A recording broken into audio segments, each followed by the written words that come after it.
राजद भी अगर खड़ी है तो वो कांग्रेस के बूते खड़ी है। आज वो दिल्ली में जाकर कांग्रेस का दामन थामती है। तो एनडीए को मिला, लेकिन हम लोग जीत के करीब, सरकार बनाने के करीब तक अगर पहुंचे हैं तो वो कांग्रेस का देन है। आप इतिहास को देखते आइए, अगर देश को किसी ने चलाया है तो वो कांग्रेस चलाया है। अब ये होगा नुकसान हम ही लोग, मतलब कांग्रेस या आरजेडी को ही नुकसान होगा। एनडीए तो इसमें मजे ले रही है कि अच्छा हुआ। नमस्कार, आप देख रहे हैं लाइव सिटीज और आपके साथ मैं हूं वसीम। बिहार विधानसभा उपचुनाव को लेकर बिहार की सियासत गर्म है, जहां राजद ने दोनों ही सीटों पर अपने उम्मीदवार के नाम की घोषणा कर दी है। वहीं कांग्रेस ने भी अब दावा ठोक दिया है कि वो दोनों ही सीटों पर अपने उम्मीदवारों को उतारेगी। देखने वाली बात यह है कि जीत हार का फैसला तो जनता करती है, क्या निर्णय आता है, मगर क्या राजद ने कांग्रेस को छोड़कर सही किया? सवाल हम तमाम जो लोग हैं, यूथ हैं, उनसे लेंगे। कैसे देखते हैं भैया, राजद ने कांग्रेस को तो छोड़ दिया, क्या सही किया? देखिए, ये राजद का नासमझ ही है। और आप कह सकते हैं कि आज से पहले जितने भी विधानसभा चुनाव हुए हैं उसमें राजद और कांग्रेस दोनों जब साथ लड़ा है तो अच्छा परिणाम आया है। अभी भी आप हाल में जो चुनाव हुआ है इसमें देख सकते हैं मेजॉरिटी तो एनडीए को मिला, लेकिन हम लोग जीत के करीब, सरकार बनाने के करीब तक अगर पहुंचे हैं तो वो कांग्रेस का देन है। हमको ऐसा लगता है कि ये बहुत बड़ी भूल कर रहा है राजद। अगर कांग्रेस के साथ नहीं लड़ रहा है तो कांग्रेस के साथ लड़ना चाहिए, यही मेरा सुझाव है। कांग्रेस के साथ हटकर राजद ने तो अपना प्रत्याशी उतारा है, क्या जीत दर्ज करा पाएगी? हमको तो मुश्किल लग रहा है अकेले लड़ना। इस स्थिति में कांग्रेस भी उतारेगी अपना कैंडिडेट, और दोनों का जो विचारधारा है उसके वोट में भी बंटवारा हो जाएगा। तो इस स्थिति में एनडीए को हरा पाना मुश्किल होगा। आपको क्या लगता है भैया, राजद ने कांग्रेस से दूरी बनाई है, कितना सही किया? देखिए, मैं ज़्यादा इतिहास भूगोल के बारे में नहीं बताऊंगा कि मैं राजद और कांग्रेस ने क्या किया। हम और ये अगर मित्र हैं, अगर हम दोनों ने साथ चलना स्टार्ट किया है, कुछ हमने लक्ष्य प्राप्ति के लिए कुछ वादे करके जब साथ चलने के लिए कस्में खाकर जब हम आगे बढ़े हैं और बीच में अगर ये हमको छोड़ कर जाते हैं तो ये गलती इनकी है।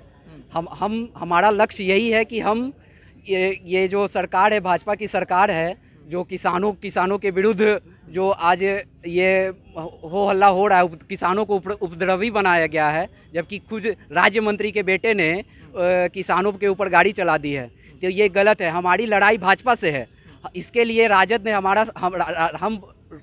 कांग्रेस एक बड़ी पार्टी है, राजद तो क्षेत्रीय राज्य स्तर पे है। राजद अपने मन के अगर बोलबाला करेगी कि हम राज्य स्तर पे बहुत बड़ा काम कर रहे हैं तो ये गलत है। देश में अगर राजद भी अगर खड़ी है तो वो कांग्रेस के बूते खड़ी है। आज वो दिल्ली में जाकर कांग्रेस का दामन थामती है। कांग्रेस आकर राजद के कार्यालय में नहीं घूमती। लालू प्रसाद यादव तो कहते हैं कि हम पेड़ के नीचे बैठकर सिंबल बांटा करते थे, और कांग्रेस वाले दिल्ली में आला कमान के पास निर्णय जो है वो बोलते हैं कि बोले। कांग्रेस शुरू से दिल्ली में रही है। कांग्रेस का जब गठन हुआ था वो दिल्ली में बैठी है, वो दिल्ली में ही रहेगी। और लालू यादव जी की बात अलग है। लालू यादव जी जन सामान्य हर किसी के नेता है। अब यहाँ बात आ गई है तेजस्वी की। तेजस्वी को जबरदस्ती प्रोजेक्ट करके युवाओं का नेता बना दिया जा रहा है। हालांकि उनमें सबसे बड़ा दाग तो वो लेके चल रहे हैं। आज हम उनको कह भी देते हैं कि वो हमारे नेता हैं, तो आप हमसे पूछिएगा तो पढ़े लिखे नहीं हैं, हम पीजी किए हुए हैं, तो भैया हम क्यों 8वीं पास के पीछे चलेंगे? ये भी हमारा एक व्यू बनता है।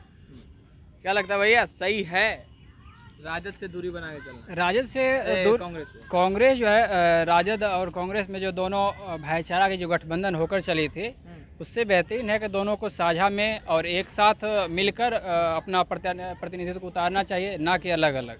इस विचारधारा के मैं विरुद्ध हूँ। कांग्रेस से दूरी बनाकर क्या राजद उपचुनाव में जीत दर्ज कर? बिल्कुल नहीं, वो अपना उपचुनाव में दर्ज नहीं कर पाएगी, अपना सीट नहीं हासिल कर पाएगी। पिछले कई रिकॉर्ड खंगाला जाए तो इससे ये निष्कर्ष निकलता है। आपको क्या लगता है? जी, मुझे तो बिल्कुल नहीं लगता है कि अलग तो अभी होना नहीं चाहिए था, क्योंकि एनडीए को दिखाना था कि अभी हम दमखम में थे, साथ में थे, और अभी एकता का समय था। हम लोग को भी मिलकर एनडीए को हराना था। हराना क्या, मतलब कि जो अत्याचार हो रहा है वो तो साफ जनता देख रही है, और इस अत्याचार के विरुद्ध सबको साथ आना चाहिए था। लेकिन अभी इस समय में अगर साथ छोड़ती है कांग्रेस, तो साथ छोड़ नहीं रही है, साथ छोड़ रही है राजद छोड़ रहे हैं। अगर साथ छोड़ रहे हैं तो इसमें कांग्रेस की तो कोई पूर्ण रूपेण उनका है ना। तेजस्वी यादव कहते नजर आते हैं कि उन्होंने शीर्ष नेतृत्व से भी बात की थी, और उन दोनों ही सीटों पर राजद अगर लड़ती है तो जीत उनकी होगी। देखिए, कहने से कुछ नहीं होता है। जीत तो अति जनता तय करेगी ना, कि कौन जीतता है कौन हारता है। ये तो तेजस्वी जी के कहने से थोड़े होगा। कांग्रेस का स्ट्राइक रेट सही नहीं है। सही नहीं है, ये तो बिल्कुल कहना उचित नहीं है कि किसका सही है नहीं है। ये तो बिल्कुल जनता तय करेगी कि किसका सही है या किसका सही नहीं है। जनता तय करेगी, मगर तमाम जनता से हम जुड़ रहे हैं। कैसे देख रहे हैं, कांग्रेस से राजद ने दूरी बना ली है, ऐसे में क्या लगता है उपचुनाव में क्या निर्णय आने? देखिए, अगर हम लोग बात करते हैं महागठबंधन की, अगर महागठबंधन टूटती है तो दोनों को नुकसान होगा। अगर आप बोलिएगा कि कांग्रेस को ज़्यादा होगा, हो सकता है किसी पार्टी को ज़्यादा हो किसी को कम हो, लेकिन नुकसान दोनों को है। अच्छा।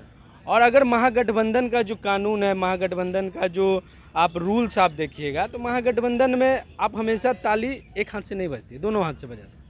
आप बिना कांग्रेस को या अन्य जो भी महागठबंधन के पार्टियां हैं उनको कॉन्फिडेंस में ना लेके और अपना उम्मीदवार खड़ा करना, चूँकि वो सीट जो थी वो कांग्रेस की रही है, तो कांग्रेस का भी डिमांड कहीं ना कहीं सही था कि अगर मेरा स्ट्राइक रेट सही नहीं है, राजद तो ये कह रही है ना कि स्ट्राइक रेट उनका सही नहीं है। वो अगर कोई मैच में सचिन 0 पे आउट हो जाए तो सचिन खराब खिलाड़ी हो गया। आप इतिहास को देखते आइए, अगर देश को किसी ने चलाया है तो वो कांग्रेस चलाया है। आप इतिहास में देखिए कि बिहार में पिछले आज ये 20 से 30 साल में अभी मान लीजिए रीजनल पार्टी है, लेकिन उससे पहले तो कांग्रेस थी। तो अगर पार्टी परफॉर्म नहीं कर पाई या किसी तरह से अच्छा परफॉर्मेंस नहीं दे पा रही है, तो इसका मतलब ये नहीं, कतई नहीं हो सकता है कि हम लोग का स्ट्राइक रेट खराब है या कांग्रेस का स्ट्राइक रेट खराब है। ऐसे में जीत पाएगी राजद? मुश्किल है, बहुत मुश्किल है, क्योंकि अगर साथ में रहते तो सब कोई एक आवाज़ बुलंद करते। मुश्किल है पर संभव लग रहा है। मुश्किल ही बोल सकते हैं। अब हमको नहीं लगता है जो एक साथ थी, जो विचार एक साथ हैं, अगर हम लोग बंटेंगे हटेंगे तो थोड़ा तो होगा ही नुकसान। पहले भी बोल चुके हैं कि नुकसान तो तय है। अब ये होगा नुकसान हम ही लोग, मतलब कांग्रेस या आरजेडी को ही नुकसान होगा। एनडीए तो इसमें मज़े ले रही है कि अच्छा हुआ। चलिए, एनडीए मज़े ले रही है, राजद ने दूरी बना ली कांग्रेस से, दोनों ही उम्मीदवारों के नाम की घोषणा दोनों ही सीटों पर कर दी है। देखिए, गठबंधन धर्म अगर आप नहीं निभाइएगा तो कांग्रेस भी आपसे दूरी बनाएगी। गठबंधन धर्म ये बोलता है कि यदि सीट पर हमारा उम्मीदवार था और वहाँ अगर जीते हुए विधायक का आकस्मिक निधन हो जाता है तो वहाँ कांग्रेस का उम्मीदवार होगा। आपने लोकसभा में बोला कि हम एक सीट कांग्रेस, हम एक राज्यसभा का सीट कांग्रेस को देंगे, आपने वो भी नहीं दिया। उसमें भी हम लोग समझौता करके रुक गए। विधानसभा में अपने वही पहला गठबंधन तोड़ने का काम लालू प्रसाद जी ने किया, माननीय लालू प्रसाद जी और उनके पार्टी राजद ने करने का काम किया। कुशेश्वर स्थान हमारी सीट थी, आप हमें देते कुशेश्वर सीट, आप नहीं दोगे तो हम दोनों सीट पे बहुत ही दमखम से लड़ेंगे और वहाँ आपको प्रस्त करने का काम करेंगे। राजद को हराने का? बिल्कुल बिल्कुल राजद को हराएंगे। आप रेट सही नहीं है कांग्रेस से। देखिए, कभी कभी यदि भैया जैसे ने बताया अभी कि मैच होता है और कोई खिलाड़ी कभी कम रन लाते हैं तो क्या उस खिलाड़ी को उस मैच के बाद हटा दिया जाता है? जमकर मेहनत होगी, आगे मेहनत होगी और आगे लाएंगे। और पीछे अगर हमारा इतिहास देखिएगा तो पहले यही जो बॉलर था, जो अच्छा बॉल करता था और लोगों को एक ही बॉल में आउट करता था, तो यही वो कांग्रेस पार्टी थी जो पहले, जो आज अफगड़िता प्रस्ती जो माइंडेड है, जो मनुवादी विचारधारा के जो लोग हैं, जो खदेड़ के भगाने का काम कांग्रेस करती थी। आज समय है राष्ट्रीय जनता दल को कांग्रेस से गठबंधन करने का। ये उनकी मजबूरी भी होगी, क्योंकि आप जब वो कहते हैं कि मैं भाजपा के खिलाफ और देश विरोधी ताकतों के खिलाफ लड़ना चाहता हूँ, तो देश विरोधी ताकतों के खिलाफ लड़ने वाले एकमात्र पार्टी कांग्रेस है। यदि आप उनके खिलाफ लड़ रहे हैं तो आपको कांग्रेस के साथ आना होगा। खामियाजा भुगतना पड़ेगा राजद को कांग्रेस से दूरी बनाना। खामियाजा पूरी तरह से भुगतना पड़ेगा। वहाँ उनके दोनों उम्मीदवारों का जमानत जब्त होने वाला है। तो आपने सुना, राजद को कहीं ना कहीं बड़ा खामियाजा भुगतना पड़ेगा कांग्रेस से दूरी बनाकर। खैर, लाइव स्टीज के साथ बने रहें। अब तक आपने हमारे चैनल को सब्सक्राइब नहीं किया, तुरंत सब्सक्राइब कर ले। आपका बहुत बहुत शुक्रिया।